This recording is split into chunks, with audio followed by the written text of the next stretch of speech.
Hi friends, welcome back to our channel Padma Venkat 123. ఏంటి పద్మ ఏదో bag తీసుకొని ముందు కూర్చుంది అనుకుంటున్నారా? చూడండి, ఈ బ్యాగ్‌లో ఏముందంటే నేను మీషోలో ఆర్డర్ చేసిన క్వినోవా రైస్ అనమాట. ఈ రైస్ తీసుకోవటం వల్ల హెల్త్‌కి చాలా బావుంటుంది. అందుకోసం నేను ఈ వ్లాగ్‌తో మీ ముందుకొచ్చేసాను. చెప్పమ్మా చెప్పు. ఎప్పుడు చెప్పే వీడియోసేగా, ఎప్పుడు చెప్పే వ్లాగ్సేగా అనుకుంటున్నారా? ఇలాగే ఉంటుంది మీ ఇన్నర్ ఫీలింగ్ అనుకుంటున్నాను.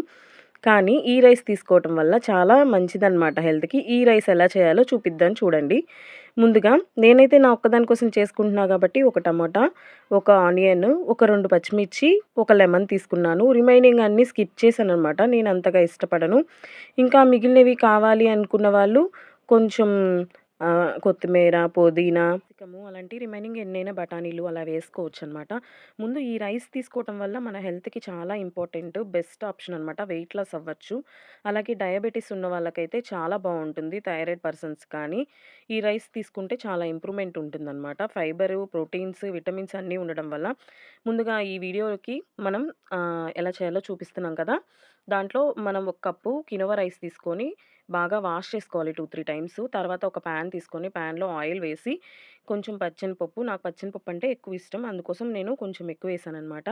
తాలింపు గింజలు వేసేసుకోవాలి. తర్వాత శనగిత్తనాలు వేసుకోవాలి.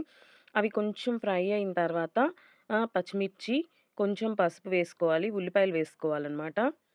ఇలాగే మన హెల్త్‌కి చాలా బెస్ట్ కాబట్టి, మనం వెయిట్ లాస్ అవ్వడానికి చాలా యూజ్ అవుతుంది. మార్నింగ్ టిఫిన్‌లో కానీ, నైట్ టైమ్ కానీ, మనం ఫుడ్ తీసుకోకుండా ఇది తీసుకుంటే చాలా బెస్ట్ ఆప్షన్ అనమాట. అందుకోసం నేనైతే ఈ రైస్‌ని మీకు నాతో పాటు మీకు కూడా తెలుస్తుంది కదా అని చెప్పి చూపిస్తున్నాను. ఈ రైస్ మనకి మీషోలో కానీ, నార్మల్‌గా బయట ఆన్‌లైన్స్‌లో ఎక్కడైనా అవైలబుల్‌గా ఉంటుంది. బ్రౌన్ రైస్ టైప్ అనమాట. బ్రౌన్ రైస్ ఒక రకం, మామూలు రైస్ ఒక రకం. బ్రౌన్ రైస్ కన్నా కూడా క్వినోవా రైస్ చాలా కాస్ట్ ఉంటుంది. చాలా బావుంటుంది కూడా. హెల్త్‌కి మంచిది కూడా.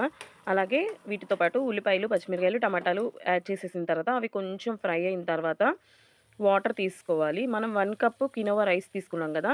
కొంచెం ఉప్పు, కొంచెం కారం కూడా వేసుకున్నా నేను. నాకు కొంచెం పచ్చిమిర్చి లైట్‌గానే ఉన్నట్టు అనిపిచ్చి. ఒక కప్పుకి 3 కప్స్ వాటర్ వేసి కొంచెం బాగా మరిగిన తర్వాత రైస్ వేయాలి. రైస్ వేసి రైస్ కూడా కొంచెం మగ్గుతాయన్నమాట. మగ్గిన తర్వాత రైస్ అయిపోయిన తర్వాత ఒక బౌల్‌లోకి తీసుకొని మనం ఉల్లిపాయలు, కొంచెం అదే ఆనియన్ వేసిన తర్వాత లెమన్ వేసుకొని తీసుకుంటే చాలా బావుంటుంది. ఈ రైస్ తీసుకుంటం వల్ల వెయిట్ లాస్ అవుతారు. కాబట్టి మీరందరికీ మన ఛానల్‌లో వ్లాగ్స్ నచ్చినట్టయితే లైక్ ఇచ్చేయండి, షేర్ చేయండి, కామెంట్ చేయండి. అలాగే సబ్స్క్రైబ్ చేయటం మర్చిపోవద్దు ఫ్రెండ్స్. Bye bye. ఇంకో వీడియోతో మీ అందరి ముందుకొస్తాను. లైక్ ఇచ్చేయండి. బాయ్.